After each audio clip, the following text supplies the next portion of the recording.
First-time home buyers made up 35% of all home sales in 2016.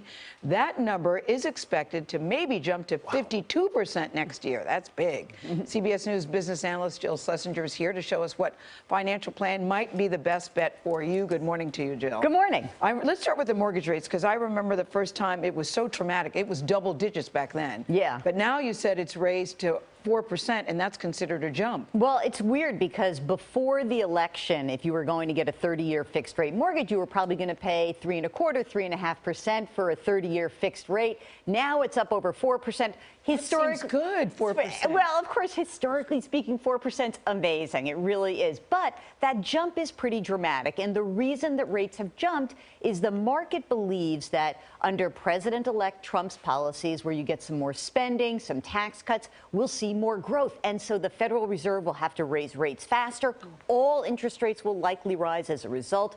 That's why mortgage rates are up. And again, it's very low historically, but honestly, if you're shopping for a mortgage, it can be hundreds of dollars a month more than it was just a month ago. Yeah, it's amazing. If you don't lock that rate in now, it does get very expensive very quickly, especially if they keep ticking up, which they will. Exactly. Presumably for a couple of years now. And so a lot of people are wondering, wait a minute, so do I have to buy my house right now? And the answer is, hang on a second. Again, we are still looking at low mortgage rates. You've got to look at your personal financial situation. We talk to financial planners all the time, and what do they say? They say you should be spending up to 30% of your gross income on housing. Now, housing can mean your house, but it can also mean renting. So this is a real number. It's tough in a very high-priced market to keep that housing cost at 30%. But what's really important is if you are going to buy a house, you've got to factor that in. You've also got to come up with a down payment, 20% down. Yes, you can do less.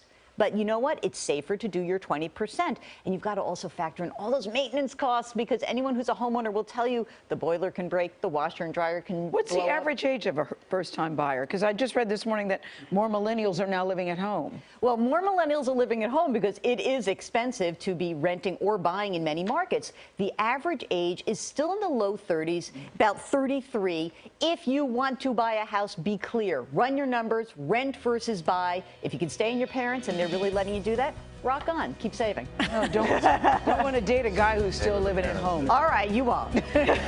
Jill, That's really an issue. Thank you.